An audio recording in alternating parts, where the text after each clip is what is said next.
안녕하십니까, 최정일입니다. 오늘은 경영언론 4주차 1교시 경영관리학 기능 공부하겠습니다. 1교시는요 1절, 2절, 3절로 구성되어 있고요. 이제부터 1절 시작하겠습니다. 경영관리 개념이란 무엇인가? 관리의 본질, 관리 및 계층구조, 관리의 기능과 순환, 과업 및 목표관리 이렇게 구성되어 있어요. 경영관리의 본질이란 경영관리의 과연 경영관리란 무엇인가? 우리가 학습관리가 있죠. 학습관리, 공부 잘하라고 하는 거. 체력관리, 몸 튼튼하게 하는 거. 체력관리. 경영관리, 경영 잘하라고 하는 거예요. 경영관리. 일을 열심히 하도록 만드는 기법. 계획 수립과 다수인의 활동을 조직적으로 효율적으로 조직하고 지휘하고 통제하는 인간 활동, 그걸 경영관리다 라고 부르고 있어요. 경영관리는 부분관리가 있고 전체관리인 경영관리가 있어요. 이 부분관리란 무엇이냐? 부분관리, 자기네 부서, 즉 부서의 부장님께서 자기 부서원을 관리하는 거. 경영관리는 사장님이 각 전체 회사 전체를 관리하는 거. 전체 관리고요. 부분 관리 이렇게 보시면 되겠어요. 경영이란 관리하는 것, 비즈니스는 매니지먼트 하는 것이고 예측하고 조직하고 지휘하고 조정하고 통제하는 것. 요거 5가지는 여러분들이 좀 기억을 해 두셔야죠. 예측, 조정, 지휘, 조정, 통제. 이 예측이란 말은 우리가 계획이라고도 같은 의미를 같이 써요. 때로는 계획이라도 쓰고 예측이라도 하고 같은 말이겠죠.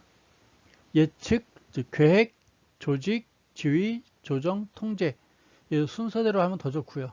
네, 이 순서가 있는 거니까요. 오늘 이거 공부할 겁니다. 경영관리의 기본 원칙이 있네요. 다수인에게 업무를 분담시키는 분업으로 증진시킨다. 앞서 설명했죠. 2차 세계대전 끝나고 나서 미국의 입장입니다. 이게 전부 다 우리가 미국식 공부를 하고 있는 거예요. 미국식 경영학. 분업화된 거. 미국은 분업화로 성공했잖아요.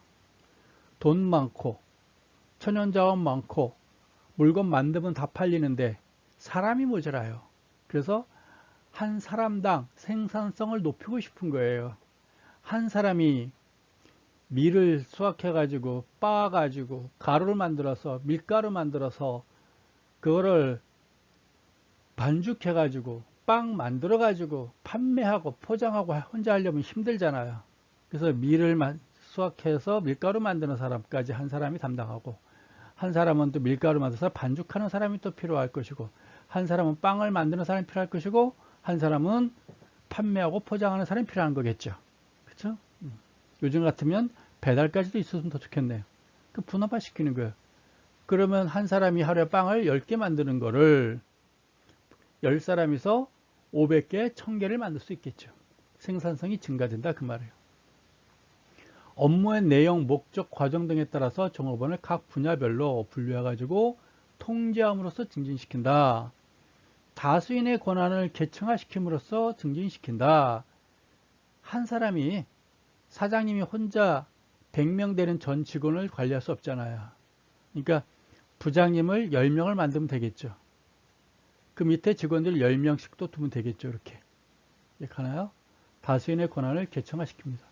부장님은 또 물론 10명 또 통솔할 밑에 과장을 두면 좋잖아요. 또 대리도 있고 하면 더 낫겠죠. 각 계층별 통제 범위를 최소한으로 한정해 증진시킨다라고 되어 있어요. 사장님이 100사람 하는 것보다 부장님이 10사람, 과장이 5사람, 대리가 2사람, 3사람 관리하면 더 좋은 거겠죠.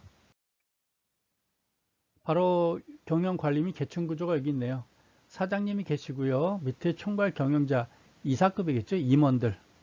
이사가 있고, 상무가 있고, 전무가 있고, 그러겠죠. 이런 사람들, 임원들이겠죠. 그 다음에 부문관리자, 부장님이죠. 부장. 감독관리자, 과장이나 될까요? 과장이나 대리급쯤 되겠네요. 그 다음에 이제 작업자가 있고요. 근데 요즘에는 부장님 있고 밑에 이제 과장 대리를 안 두고 그냥 팀장 이렇게 하는 것도 있어요. 팀장. 그래서 작업자 이렇게 직접 만나는 경우도 있습니다. 뭐 어려운 거 없으니까 네, 지나가도록 하죠. 경영관리의 기능 무엇인가? 앞에서 나왔죠. 예측이라고 했던 계획이 있고 조직이 있고 조정이 있고 주의가 있고 통제가 있어요. 이건 여러분들이 기억을 좀 해두세요. 이 순서. 그리고 경영관리 5가지 기능 정도는 여러분들이 알아두셔야 되는 게, 이거는 경영학 원론을 배웠다 그러면 기본적인 지식, 경영학을 공부할 때 기본적인 지식, 내가 이 다음에 경영자가 될 때 이 정도는 기본적인 지식 이렇게 보면 되겠습니다. 계획이란 무엇인가? 관리 과정의 출발점이 되는 기본 기능이고요. 조직이란 사람과 업무를 결합시키는 기능이에요. 너는 판매해라, 너는 생산해라, 너는 아이디어 내라, 뭐 이런 거겠죠. 그렇죠? 이게 이제 조직이죠. 너는 담당이 뭐냐 이렇게 시켜주는 거겠죠. 조정, 여러 활동을 한 가지로 통일시키는 기능. 생산을 시켰는데 애가 좀 손동작이 안 좋아요. 너 뭐 하고 싶어? 나 사람 만나는 거 좋으니까 나 판매할래요. 판매를 시켜놨더니 별로 이렇게 성격이 내성적이라 사람 만나는 걸 별로 싫어하는 것 같아요. 자기는 그냥 조용히 생산하는 거 싶어 하는 거죠. 또 어떤 사람은 아이디어를 내라고 했더니 아이디어를 잘 못 내요. 그런 경우도 있겠죠. 그런 것도 있어요. 그럼 서로 이제 업무를 바꿔주는 게 조정이에요. 조정. 조직에서 담당 업무를 맡겼는데 맞지 않는 경우가 있겠죠. 적합한 부서로 옮겨주는 게 조정이에요. 그 다음에 지휘 기능, 경영 기능을 실시간으로 지시 기능, 요것들이 잘 돼 있는지 지휘하는 거예요. 지휘. 통제, 집행된 결과를 비교하고 평가하는 기능. 예를 들어서 1년 동안 업무를 이렇게 시켜봤는데 수익률이 많이 났는지 수익이 안 났는지 관리 감독하는 거죠. 이게 통제. 우리는 이걸 감사 기능, 이렇게 감사 기능, 검사 받는 거예요. 공부 잘했는지 못했는지 시험 성적 보고 얘기해 주는 거죠. 통제 기능. 관리 기능의 순환. 경영관리의 5가지 경영 기능은 유기적이며 밀접한 관련을 가지고 결합될 때 일체가 되어 관리라는 하나의 과정을 만들어냅니다. 이 5가지 기능에는요, 경영자가 있고요, 원재료가 있고요, 기계가 있고요, 자본이 있고요, 시장 등, 이걸 우리가 OM이라고 불러요. OM. 경영자, 매니저인가요? 원재료, 매터리얼, 기계, 머신, 자본, 머니, 시장, 마켓. OM. 이거 예전에 시험일 문제 내라고 그랬는데, 영어가 생각 안 나면 그냥 한글로 쓰면 되는데, 또 한글도 생각이 안 나. 한글이 생각 안 나니까 그냥 M으로 시작되는 모든 단어가 다 나와. 문, 그쵸? 문, 뭐 이런 식으로 아주 자기가 생각나는 모든 단어는 다 나오더라고요. 그러지 말고 그냥 이 정도는 여러분들이 경영학 언론 공부하니까요. 알고 있겠죠? OM, 매니저, 매터리얼, 머신, 머니, 마켓. 이해가시죠? 과학관리란 무엇이냐? 종업원이 담당하는 일을 과학적으로 측정해가지고 과업을 설정하는 것, 가장 합리적인 작업 방법이나 노동시간 등을 규정하여 이를 수행하게 하는 관리 방식. 앞에 선배들이 해보니까 하루에 잘하는 사람은 한 50개 만들고 못하는 사람은 한 30개 만들어요. 평균적으로. 그럼 우리가 한 40개 정도 목표를 설정하면 되겠다라고 하는 거겠죠. 물론 평균이 한 40개 나오니까요. 그래서 그 후배들한테는 하루에 40개 만들어 그렇게 하는 거겠죠. 과업 관리 방식, 상사로부터 일방적으로 강요되는 지적인 관리 방식, 인간성 무시, 뭐 근로 의욕 저하된다라고도 해요. 40개 만들어. 너희 선배들도 하려고 하니까 40개는 만들더라. 너희도 40개 만들고 가. 그런 거 아니겠어요? 과업 관리. 정해주는 거예요. 여러분들이 고등학교 때 야자 시간에 선생님들이 정해주겠죠? 수학 문제 20문제 풀고 가. 20문제 다 풀고 가. 영어 단어 50개 암기하고 가. 다 했는지 테스트 해봐야 될 거 아니에요. 그렇죠? 수학 문제 20개 다 맞았는지 봐야 될 것이고, 영어 단어 50개 다 했는지 봐야 될 것이고. 그래서 제가 고등학교 때는 이걸 확인할 수 없으니까 A4 용지 연습장 있잖아요.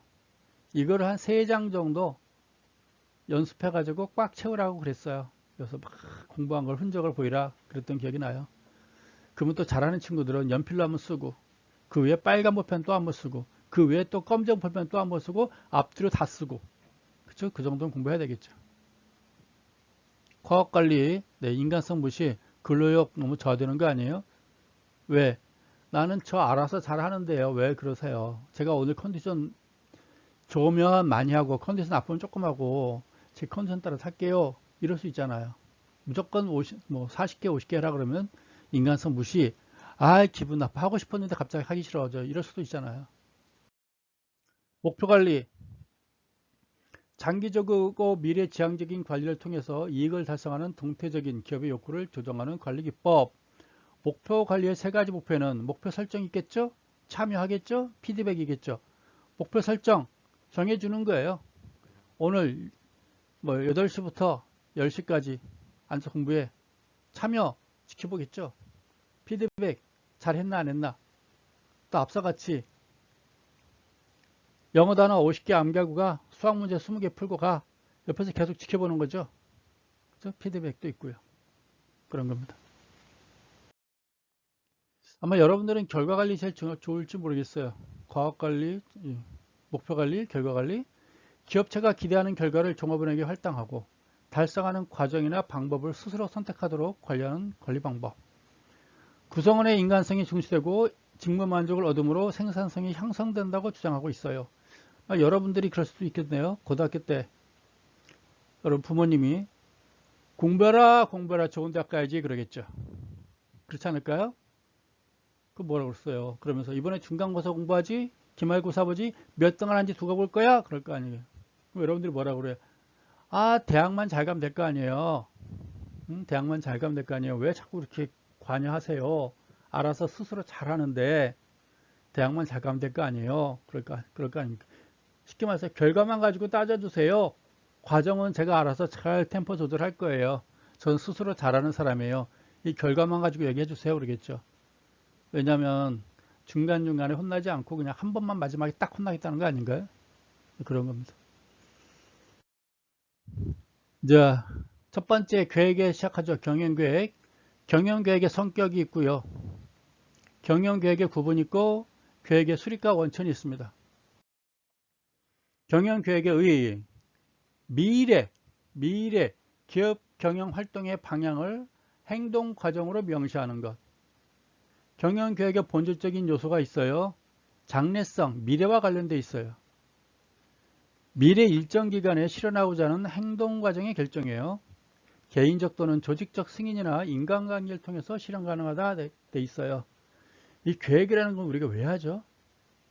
이 계획에는 항상 미래가 있잖아요. 미래, 예측, 장래, 미래.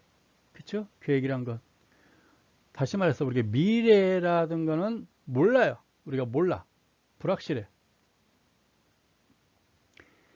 그 미래를 아는 사람 있나요? 미래만 안다면 얼마나 좋아요? 1시간 후에 미래를 안다면 얼마나 좋아요? 로또 복권이 저녁 9시에 추첨하나요? 토요일날 저녁 9시에? 그럼 8시 반에 가가지고 번호 6개짜리 여러분들이 한 쭉 사면 되는 거 아닌가요? 30분의 미래만 알면? 그렇지 않을까요? 세상 얼마나 편하게 살아요? 일주일에 10억씩 버는데. 근데 미래란 건 몰라요. 모르는 거기 때문에 우리가 불확실하는 거예요. 불확실하기 때문에 불안한 거예요. 불안하기 때문에 어떻게 되는 거예요? 계획을 짜야죠. 계획을. 그렇지 않겠어요? 근데 우리가 경영학에서 미래라는 건 뭐라고 그랬죠? 미래는 불확실. 왜요? 뭘 알고 싶은 건데요, 경영학에서는? 호황이 오냐, 불황이 오냐, 그거예요. 호황이 오냐, 불황이 오느냐, 미래에. 호황이 온다면 하고 계획을 짜야 되겠죠. 종업원 더 늘리고, 투자를 더 늘리고, 재료 많이 사오고, 판매량을 더 늘리고, 뭐 이렇게 하겠죠. 호황이 온다면. 근데 미래, 불황이 온다면, 뭐 종업원 더 이상 안 뽑을 거고, 거기에 대비해서 미리 재료 사놔야 되고, 재료값 뭐 올라갈 걸 대비해가지고 하고, 뭐 생산량 줄이고, 구조조정 들어가고, 뭐 절약, 근검 절약하고 뭐 이렇게 나가는 거 아닐까요? 바로 그겁니다. 그게 계획이에요. 계획. 왜? 미래는 모르기 때문에 불확실하기 때문에 불안하니까 계획을 짜는 거예요. 여러분도 저기 산에 올라가는데 처음 가보는 산이에요. 친구들하고. 근데 막 비가 오려고 그러고 깜깜해지려고 그래요. 불안하잖아요. 어떻게 될지 모르니까. 계획을 짜야 되겠죠. 만약에 여기서 비가 쏟아진다든가 갑자기 어두컴컴해진다든가 어떻게 다 대처해야 된다라든가 그렇죠? 그런 계획을 짜야 되겠죠. 빨리 되돌아서 내려오는 게 제일 좋죠. 개인적 또는 조직적 승인이나 인간관계를 통해서 실현 가능하다라고 되어 있습니다. 기억하시죠? 네. 미래는 불안한 거예요. 모르는 거예요. 그래서 미리 계획을 짜야 되는 거예요. 케이스 바이 케이스. 호황이 오면 이렇게 할 것이고 불황이 오면 이렇게 할 것이고. 오케이? 경영계획의 특성에 대해서 군추님께서 한마디 했습니다. 미래의 불확실성에 대처해 나가기 위한 수단이다. 계획은 전사적인 경영 목표로 구성원의 주의를 집중시키게 필요하다 라고 했고, 계획에 의해서 경제성 원칙이 관철될 수 있습니다. 계획에 의해서 경제성을 앞에 했죠. 효율성, 최소의 투자, 최대 효과라고 했으나 교과상에는 실전에서는 수익이 같으면 위험이 작은 것, 위험이 같으면 수익이 큰 것 고르는 게 경제성이라고 했어요. 계획은 통제를 전제로 한다라고 되어 있습니다. 통제가 뭐라고 그랬죠? 감사, 평가. 계획을 짰으면 목표 달성 기간이 지나면 어떻게 돼요? 잘했는지 못했는지 평가를 해야 되는 거죠. 계획만 있고 평가가 없으면 안 되는 거 아니겠어요? 시작이 있으면 끝이 있어야 되겠죠. 계획의 특성에는 목적성이 있었고 경제성이 있고 선행성이 있고 합리성이 있어야 되겠죠. 계획 작성 요령에는 객관성이 있어야 되겠고 탄력성이 있어야 되고 명료성, 이론성, 안전성, 건전성, 포괄성, 감명성, 미래성 좋은 거 다 있네요. 예, 좋은 거 다 있으니까 일단 좋은 의미로 통과. 경영 목표와 경영 정책과의 관계예요. 경영 정책이란 무엇인가? 경영 목표를 실현해 나가는 방법상의 지도 원리. 먼저 경영 목표를 짜야 되겠죠. 여러분 이번 학기 목표가 있겠죠? 나 4.5 만점에 4.3을 받아야 장학금 C라도 받을 수 있어 그러겠죠. 작년에 보니까요. 2020년도에 보니까요. 그 온라인으로 되다 보니까 B뿔 하나 받으면 장학금 못 받는 경우를 봤어요.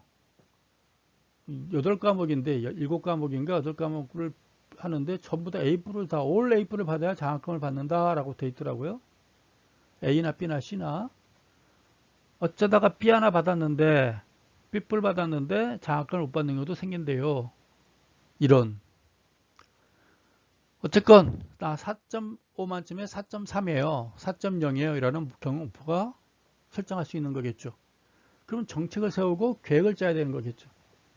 경영표 나 이번 학기 4.5 만점에 4.0 넘기는 거야. 정책 열심히 공부하게 됐죠. 각 과목당 하루에 경영 원론 하루에 2시간 이상 공부할 거야. 계획은 아침에 일어나서 눈 뜨자마자 할 거야. 이 공부 2시간 하고 나 아침 시작할 거야. 그런 거겠죠. 나 새벽 공부하게 될 거야. 또는 아르바이트 끝나고 저녁에 한 10시 와서 다 씻고 2시간 공부하고 잘 거야. 구체적인 방향을 설정하는 게 계획이겠죠.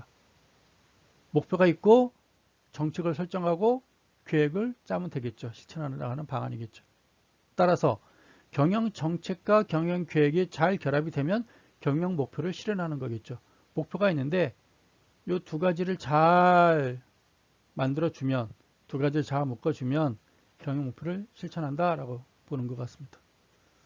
어려운 거 없으니까 통과.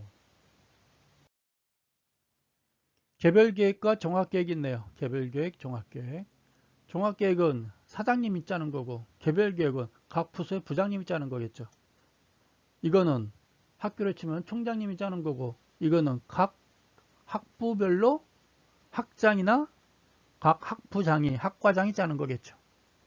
종합계획, 기업의 경영활동 전체 영역에 관한 계획이고 기본계획이 있고 전체 계획이 있겠죠. 개별계획은 경영활동의 부분 영역이 있어요. 실시계획과 부문계획이 있고 차이점이란 무엇인가?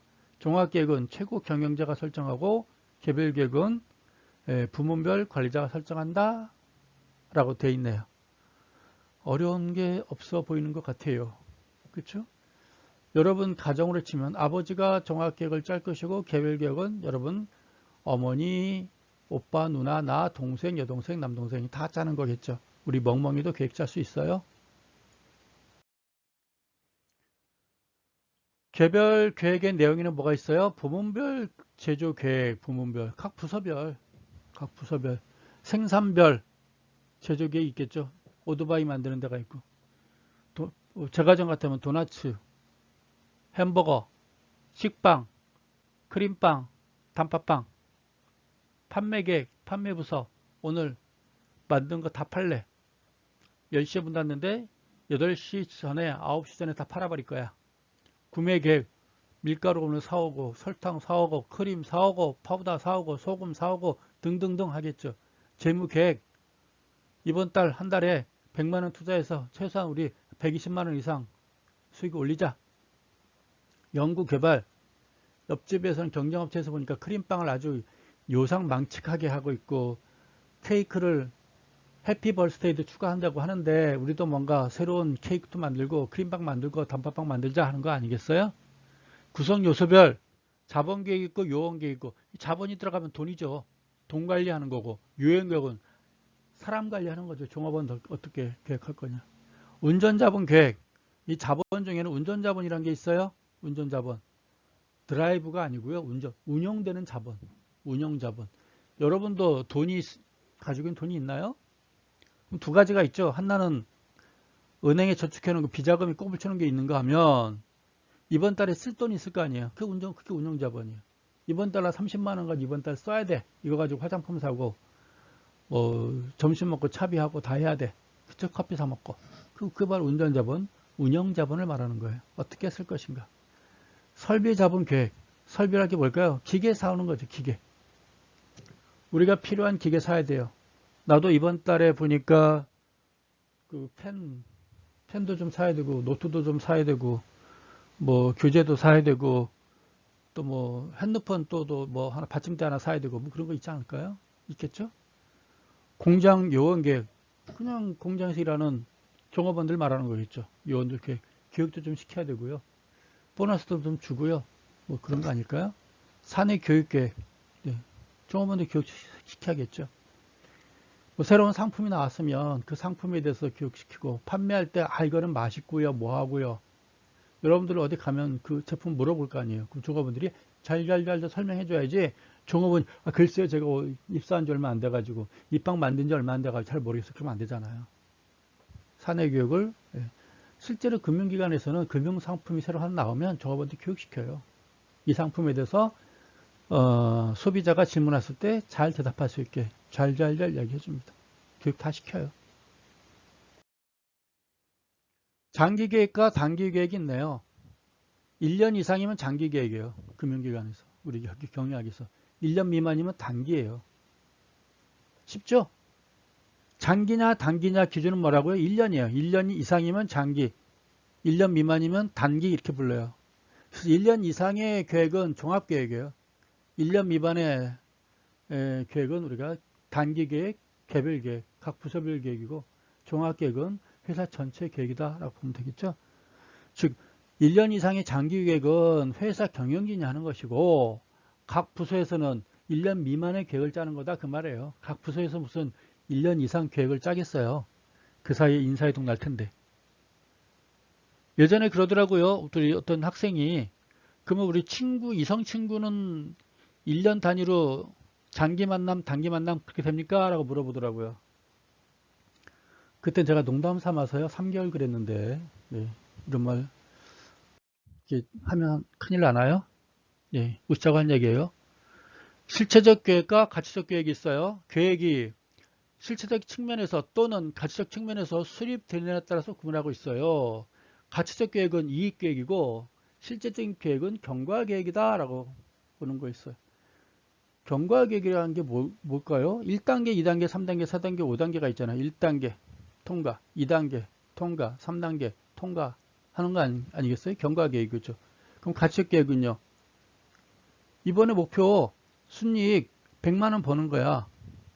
그래서 1년 지났을 때 100만 원 벌었니 못 벌었니? 100만 원 벌고 이상이면 성과 달성, 목표 달성. 100만 원 안 되면 목표 미달. 그런 거 아니겠어요? 바로 그겁니다.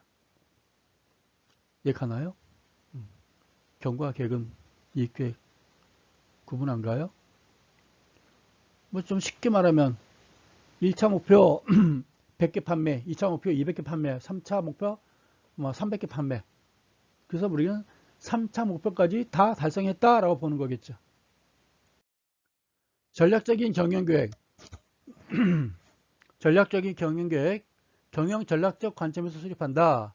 장기 경영계획은 장기적 종합적 관점에서 기업의 경영구조를 근본적으로 변혁하고자 수행하는 의사결정 과정이다 라고 되어 있어요.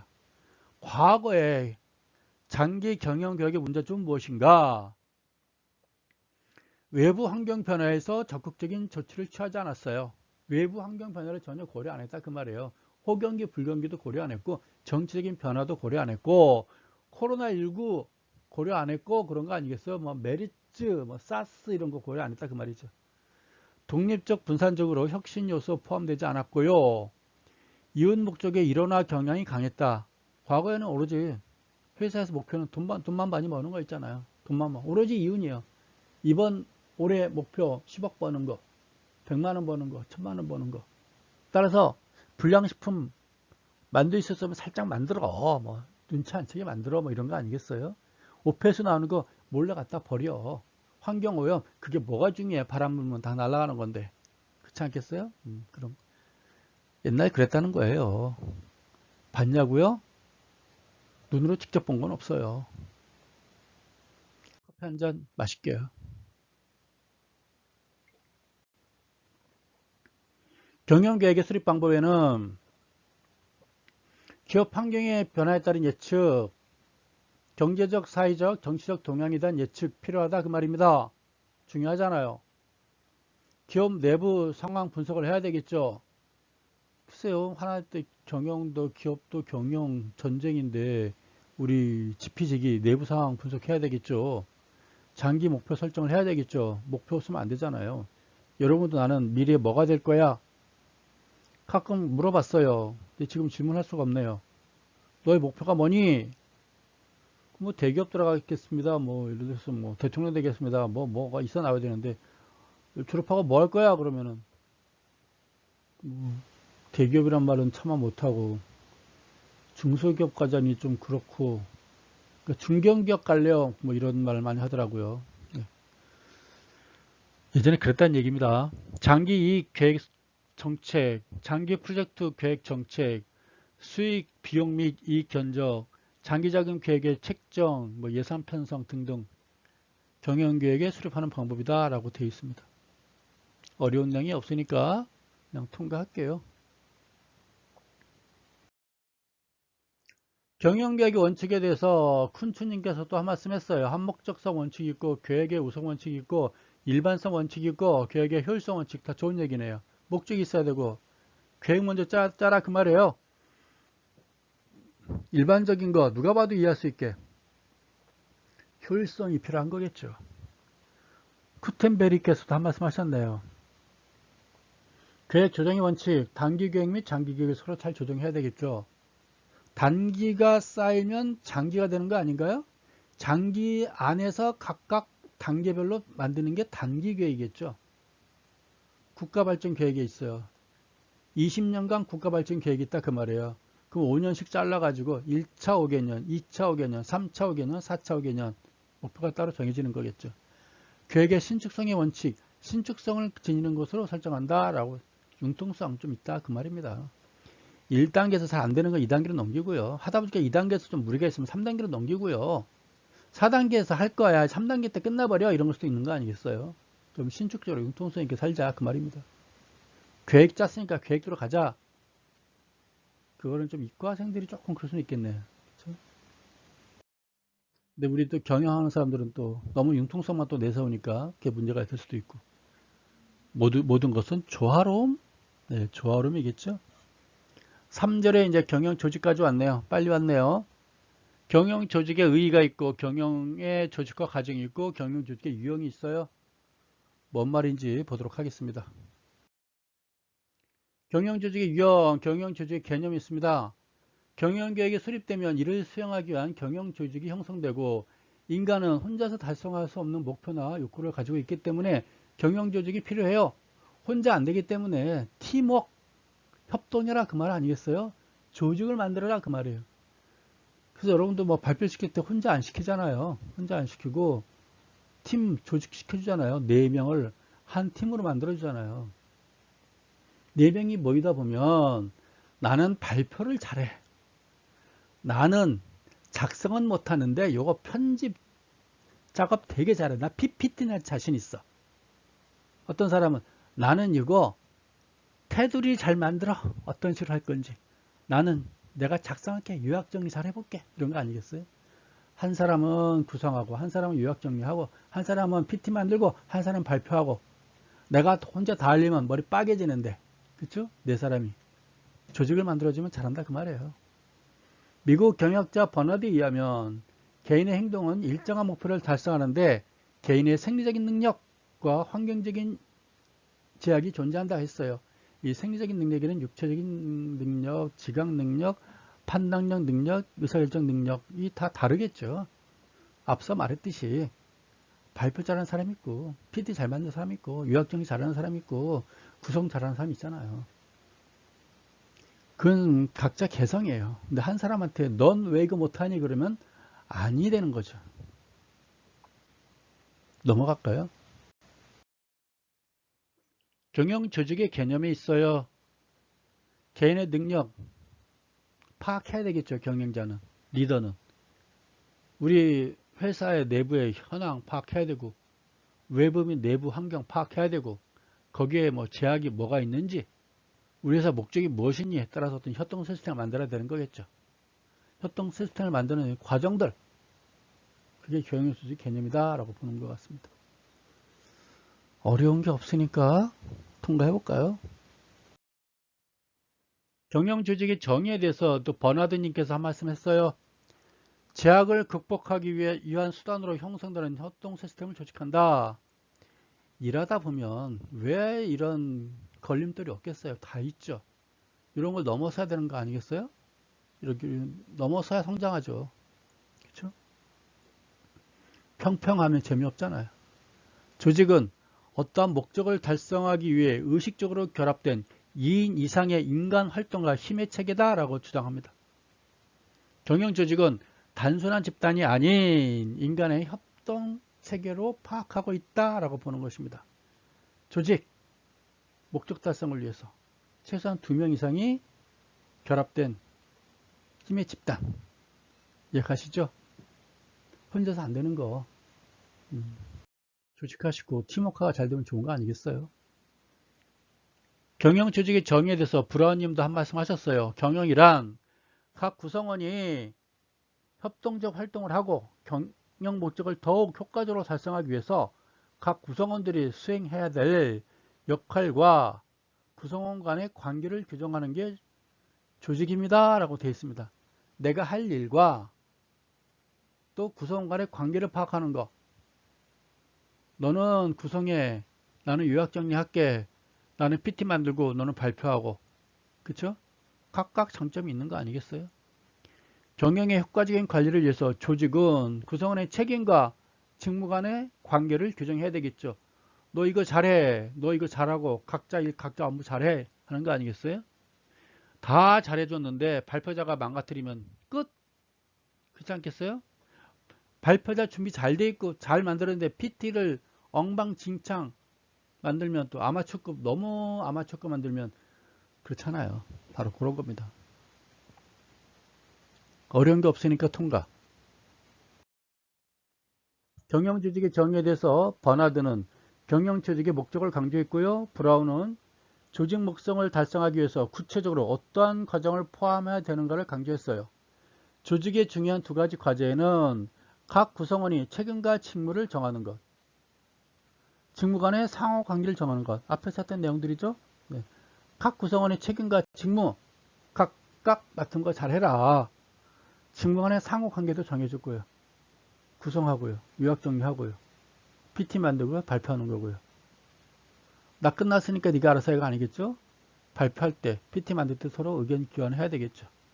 발표자는 PT 만든 사람한테 야, 발표하니까 문맥이 안 맞아. 좀 더 조정해봐. 그럼 PT가 또 바꿔주는 거 아니겠어요? 그렇죠? 또 PT전 해보니까 요약 정리한 사람한테 이게 뭐야? 좀 더 간단하게 좀 만들어봐. 간단해지고. 네, 그런 거 아니겠나 싶습니다. 모를 거 없으니까 통과해 볼게요. 조직화에 의의가 있어요. 업무의 흐름을 명확하게 해야 되겠죠. 개인별 직무에 대한 지침을 제공해야 되겠죠.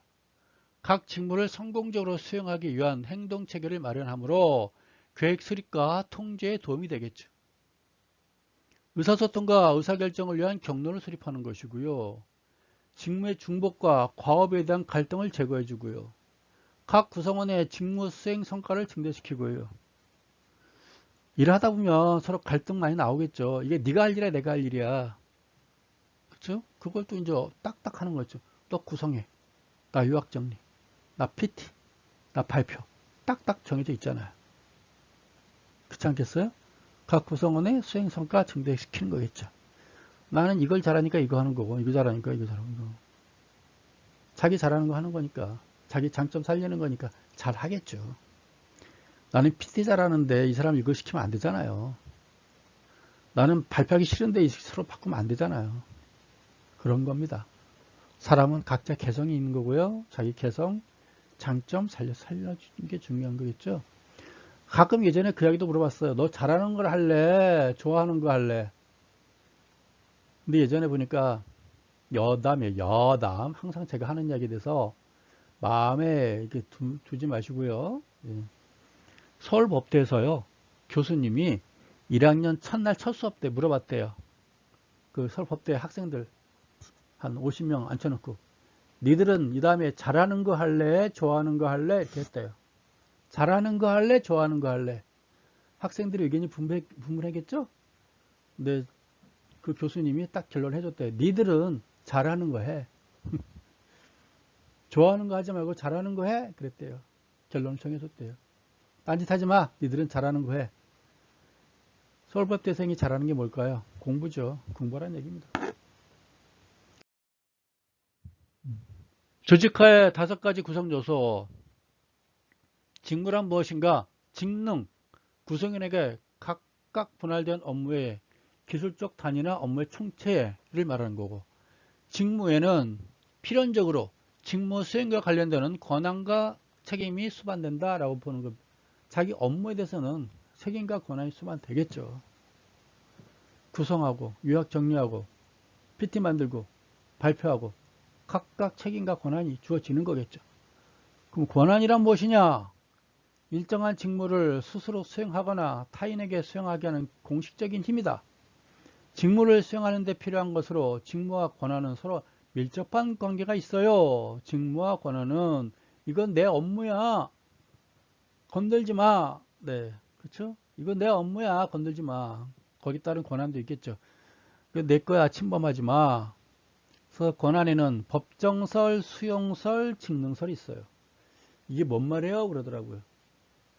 제가요, 예를 들어 볼게요. 우리 이 수업 듣는 학생들 중에 군대 갔다 온 복학생 있겠죠? 복학생. 왜 물어보냐면 군대 갔을 때 짝대기 하나 달고 내무반에 들어갔어요. 부대에 배치받아가지고 내무반에 갔더니 고참들이 굴려요. 차려 열중샷. 차려 열중샷. 엎드려 받쳐. 굴러. 뒤로 굴러. 앞으로 굴러. 아마 시켰을 거예요.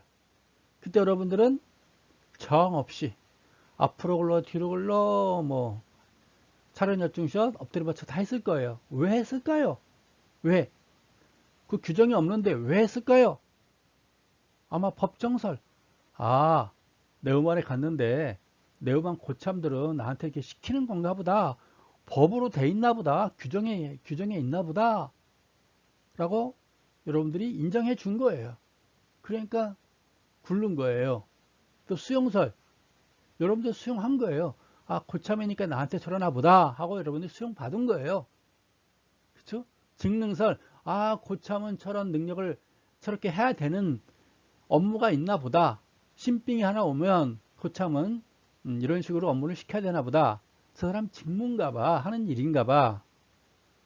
그래서 권한이라는 게 뭐라고요? 법으로 인정해 줬나 보다.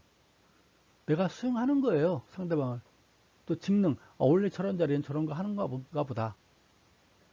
여러분들이 세 가지가 복합이 됐기 때문에 여러분들은 앞으로 굴러 뒤로 굴러 꼭으로 맞춰 다 했을 거예요. 이해가나요? 예. 그럼 군대 안 갔다 온 분들은 군대 가게 되면 알게 될 거예요. 책임. 일정한 직무가 주어진 구체적인 권한 범위에서 수행해야 될 의무를 말한다. 책임. 뭐 책임 모르는 사람 없으니까 통과. 직위. 조직상의 직위. 팀장님, 뭐 이사님, 부장님, 직위. 수행해야 할 일정한 직무가 할당되고 직무를 수행하는 데 필요한 권한과 책임이 규정되어 각 구성원에게 부여된 조직의 기본 단위. 군대로 치면 내후반장, 분대장, 뭐 소대장, 중대장, 대대장 어떤 직위가 주어지잖아요. 계급과는 또 다르죠. 계급과는 또 다른 직위가 주어진다 그 말이에요. 이해가시죠? 조직상의 지위, 그걸 직위 이렇게 부른다 그 말입니다. 상호관계, 조직을 합리적으로 편성하기 위해서는 직위 상호간에 발생하는 직능의 범위 및 권한 책임 중에 중복 방지해야 하고, 각 직위의 직무 범위와 권한을 규정하고 직위 상호간의 관계를 합리적으로 설정할 필요가 있다라고 보는 거고, 직위별 관계 유형에는 라인 관계, 스텝 관계, 기능적 권한 관계 등등등. 라인 관계 이렇게 된 게 라인 관계죠. 분대장이 있고 소대장, 중대장, 대대장, 연대장, 사단장, 군단장, 참모총장. 스텝 관계는 옆으로죠. 옆에 친구들. 스텝 관계, 스텝 옆으로. 딴 무슨 부서 감사부서가 있고 각 부서 간에 옆으로 쭉 연결된 관계 부서들이에요. 이거는 라인 관계는 이렇게 가는 거고 스텝 관계는 이렇게 가는 거고 옆으로 각 부서별로 총무부, 자금부, 무슨 부장님끼리 서로 스텝 관계들이겠죠. 참모. 총장님이 있으면은 대학에 총장님이 있으면 스텝들이 있잖아요. 학생처장, 기획처장, 교무처장, 총무처장, 자금처장, 전산실장이군요. 감사. 그럼 라인 관계 뭐겠어요? 학장, 학부장, 편교수. 그러겠죠? 그런 걸 말하는 거예요. 조직화의 5가지 구성. 조직화의 가장 중심이 되는 요소는 직무다라고. 직무, 권한이 있고, 직위가 있고, 책임이 있어요. 지금 나는 예를 들어서 나는 소위 중위 대인데 내 업무는 보병이야. 보병이면 추울 때도 나가서 빡빡해야 되고 내 소대원, 중대원들과 같이 빡빡해야 되고 한여름 더워도 소대원, 중대원이랑 같이 나가서 빡빡해야 돼요. 직무, 나는 짝대기 2개야. 나는 행정병이야. 추울 때나 더울 때나 나는 실내에서 에어컨 밑에서 근무를 하게 되는 거죠. 그렇지 않을까요? 나는 대인데 너는 1등병인데 너는 왜 실내에서만 근무하니? 어쩔 수 없어요. 제 직무가 이래요. 네. 이해하나요? 직무가 더 좋은 건가 봐요. 항상 그런 거 아니에요. 내용만 가면 또 바뀝니다. 어쨌거나 직무에는 권한도 주어지고요. 그 업무에 대해서 직위도 주어지고 책임도 주어진다라는 거 보는 것 같습니다. 조직화의 원칙. 조직의 구성원들이 기업의 목표를 달성하기 위해 가장 효과적으로 협력할 수 있도록 조직을 설계하고 유지하는 관리 과정. 기업 목표를 효과적으로 달성하기 위해서 일정한 원칙으로 조직화를 수행하는 것이 조직화의 원칙이다. 고전적 의미의 조직화의 원칙에는 명령 일원화 원칙, 권한 이양의 원칙, 기능화의 원칙, 감독 한계 원칙, 계층 단축화의 원칙, 전문화의 원칙, 탄력성의 원칙, 조정의 원칙, 예외 원칙이 있었다라고 보는 것 같습니다. 시간이 많이 돼서 지나갈게요. 그럼 명령 일원화의 원칙이 무엇인가? 한번 쭉 읽어보시고요. 권한 이양의 원칙이 무엇인가? 읽어보시고요. 기능화의 원칙이 무엇인가? 여러분들이 스톱 눌러서 한번 쭉 읽어보시면 될 것 같아요. 어려운 말이 하나도 없죠. 명령 일어나. 학교 갔더니 2교수, 저교수, 3교수, 4교수, 5교수 서로 모든 교수들이 의견이 다 달라요. 학교에서는 떠들어도 돼. 떠들면 안 돼. 담배 펴도 돼. 피면 안 돼. 다 다르면 안 되잖아요. 술 마셔도 돼. 마시면 안 돼. 그런 거 아니겠어요? 군대에서 마찬가지예요. 대장은 공격 앞으로 그러는데 중대장은 야 우리는 쉬어. 소대장은 야 후퇴하자. 안 된다 그 말이에요. 대대장이 공격 앞으로면 다 공격 앞으로 해야 돼요. 그렇죠? 권한 유양의 원칙. 대대장이 잠시 다쳤어요. 그러면 중대장이 그 권한을 유양받아야 되겠죠. 기능화의 원칙. 네, 열심히 일하면 돼요. 감독 한계 원칙. 한 사람이 모든 관리 감독 다 할 수 없잖아요. 사장님이. 그렇죠? 그러니까 감독에는 한계가 있고 관리부서의 보급부대장이 포병까지 관리할 수는 없잖아요. 보급부대는 보급부대만 해야죠. 계층 단축화의 원칙. 부장, 차장, 과장, 대리, 계장, 사원이 있는데 결제 올라가려면 힘들잖아요. 그러니까 요즘 어떻게 해요? 그냥 조직원, 팀원, 팀장 이렇게만 딱 해놔요. 모든 과정을 다 단축시켜 버렸어요. 팀원과 팀장만 있어요. 전문화의 원칙, 분업화 원칙 한단 말이에요. 너는 밀가루만 만들어. 너는 반죽만 해. 너는 빵만 만들어. 나는 판매 포장할게. 전문화. 분업화 시키면 각 분야의 전문가가 되겠죠. 탄력성의 원칙 읽어보시고요. 조정의 원칙, 예외의 원칙. 살다 보면 예외라는 게 생기잖아요. 그럴 때는 융통성, 편법은 좋은 건가 나쁜 건가 모르겠으나 하여간 예외라는 건 항상 주어질 수가 있을 거예요. 살다 보면. 경영조직의 분화. 경영조직과 과정은 먼저 업무를 분화하고 분화된 업무를 조직의 구성원에 분담하고 분화 과정은 수평적 분화가 있고 수익적 분화로 구분한다 라고 되어 있습니다. 여러분들이 한번 쭉 이걸 살펴보시고요. 스톱 시켜놓고 한번 쭉 살펴보세요. 조직 유형의 형태 마지막 같아요. 조직 유형 형태는 제조 기술상의 분류, 생산 기술의 유사성에 따라서 구분한다. 기술의 복잡성에 따라서 단위 소량 생산, 대량 생산, 연속 공정 생산 단위로 구분한다. 이 단위 소량 생산이란 건 뭐냐면은 여러 제품을 다양하게 만드는 거예요. 여러분들이 그 빵집에 가면 단팥빵, 크림빵, 맘모스빵, 식빵 막 만들잖아요. 케이크도 있고요. 10개 만들고 5개 만들고 5개 만들고 10개 만들고 5개 만들고 소량 생산 다양하게 만드는 거잖아요. 근데 어떤 집 갔더니 어떤 집은 꽈배기만 만들어요. 꽈배기만 다른 건 안 만들고 그냥 꽈배기만 하루에 한 200개 만들어요. 한 가지만 여러 개. 그렇죠?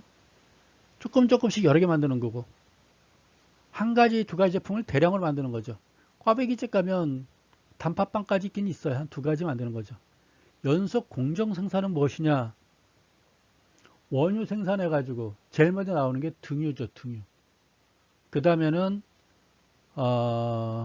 등유 다음에 나오는 게 그 휘발유 전에 나오는 게 뭘까요? 요즘에 무슨 SUV를 뭐라고 부르죠?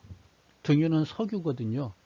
호롱불에 하는 게 보일러실에 들어가는 게 등유고 휘발유 차가 있고 갑자기 SUV에 찝차에 들어가는 게 뭔가요? 생각이 갑자기 안 나요. 단계별로 가는 거예요.